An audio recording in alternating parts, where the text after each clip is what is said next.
At this council meeting, I've held a series of discussions with my fellow leaders on the Brexit deal, and I was crystal clear about the assurances which are needed on the backstop, having heard the views of MPs in the House of Commons. I reiterated that it is in the interests of the EU, as well as the UK, to get this over the line. A disorderly Brexit would be good for no one. At 27 level, the EU have published a series of conclusions. The EU made clear that it is their firm determination to work speedily on a future relationship or alternative arrangements which ensure no hard border by the 31st of December 2020, so that the backstop will not need to be triggered. If the backstop was ever triggered, it would apply only temporarily, and the EU would use its best endeavours to negotiate and conclude expeditiously a subsequent agreement that would replace the backstop. That the EU stands ready to embark on preparations so that negotiations on the future partnership can start as soon as possible. As formal conclusions, these commitments have legal status and therefore should be welcomed. As I've always said, the guaranteed way of avoiding the backstop is to have the future partnership in place by the time the implementation period is over. The EU is very firmly committed to this course. But MPs will require further assurances, and I've discussed that this morning with my EU partners, including Presidents Tusk, Juncker and others.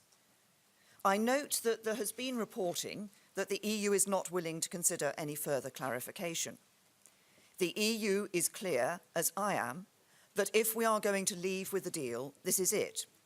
But my discussions with colleagues today have shown that further clarification and discussion following the Council's conclusions is, in fact, possible. There is work still to do, and we will be holding talks in coming days about how to obtain the further assurances that the UK Parliament needs in order to be able to approve the deal. I say again, it is in the overwhelming interest of all our people in the EU and the UK to get this done and as quickly as possible. Now, I'll take a few questions. Laura.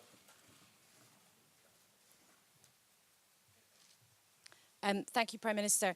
First of all, you looked very angry when you were speaking to Jean-Claude Juncker earlier today. What did you say to him, and did he admit that he had called you nebulous?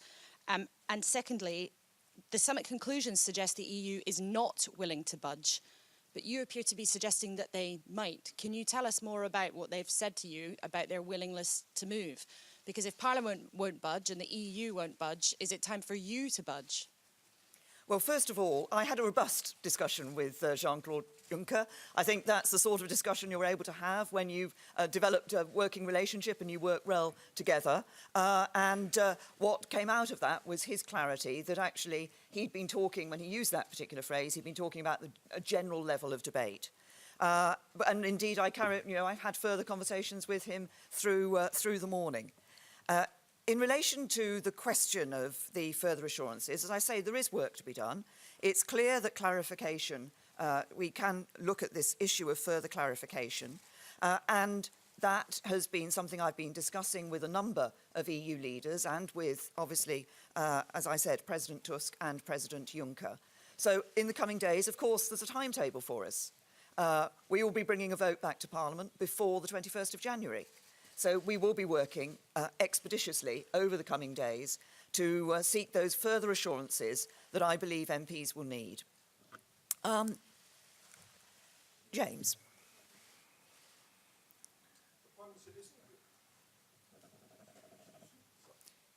Isn't your problem here that your fellow leaders simply don't believe you can get this withdrawal agreement through Parliament, whatever they say or do? So why should they move heaven and earth to help you? No, what was very clear from the fellow leaders that I've spoken to is that they want to ensure that this deal can get over the line, and they want to work with the UK to ensure that that is what happens.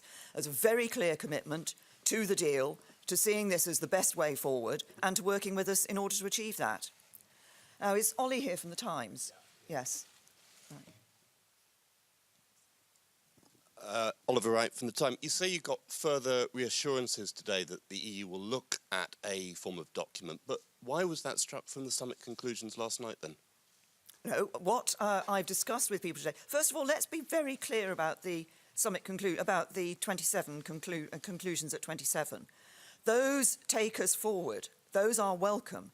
This is the clearest statement we have had yet from the European Union that it is their intention for the backstop never to be necessary, that it's their intention to ensure that if it were necessary, it was only temporary, and that it's their intention to work quickly with us, quickly once we've seen the deal being agreed, that we, in parliamentary terms, that they will then work with us to quickly to ensure that we start those negotiations for the future partnership. The key to all of this, the crucial thing in this relationship is what our future partnership with the EU is going to be. That will be the sustainable, enduring relationship we have with the EU in the future when we're no longer a member. And that is very clear from the EU today and from the conclusions that they gave last night. They want to get on with that. They want to get that partnership into place just as we do. Is Lynn here from The Sun? Sorry, I can't see. Yes. Lynn Davidson from The Sun. Prime Minister, yes or no, would you be prepared to see Britain trade on WTO rules from March next year when we leave the European Union?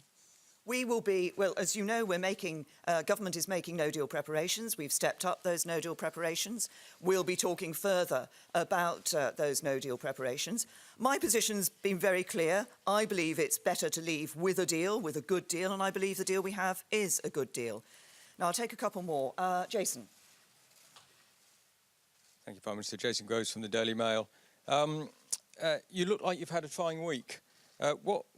What's been worse? Has something happened this week, Jason? Well, I've read reports. Oh, you shouldn't believe everything you read in the newspapers. What's been more difficult? Has it been the malcontents at home, or has it been the Euro bullies over here? And have you ever felt like just throwing your phone in the bin, moving to a remote island and letting someone else sort this mess out? Look, throughout all of this, I've been clear that there is a job to be done here, and it's a job to be done because it's a job for delivering on the vote of the British people in the referendum.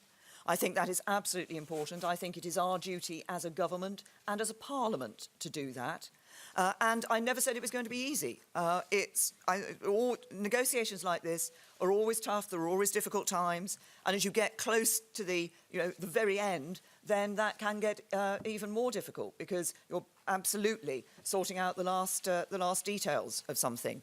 But this is what drives me to carry on doing this and making sure we deliver, is that this is what's right for the British people. And this is what we're going to see out of this, is not just us outside the EU, but us able to take the advantages that gives us and building that brighter future for Britain. Now, I was going to take one from, is Isabel here from Österreich? Yes. Sorry, Austria has the presidency currently, so yes. I thought it was appropriate to ask for... Thank you. I'm from the Austrian press. I just wanted to ask you, what was your impression about the role of the Austrian presidency and Chancellor Kurz during these whole talks about to reach an agreement between the United Kingdoms and the European Union? Well, Chancellor Kurz has been very helpful in the positive approach that he has taken to the negotiations of this deal and to wanting to make sure that both sides actually come out of this with a good deal. I think the Austrian president, he managed the Austrian presidency extremely well. I think it's been a very good presidency. I think we've seen this in the way he's been able to move forward on a number of the dossiers. And as I say, he has been very positive in the support that he has given to ensuring that we get a good deal, a good presidency. Thank you.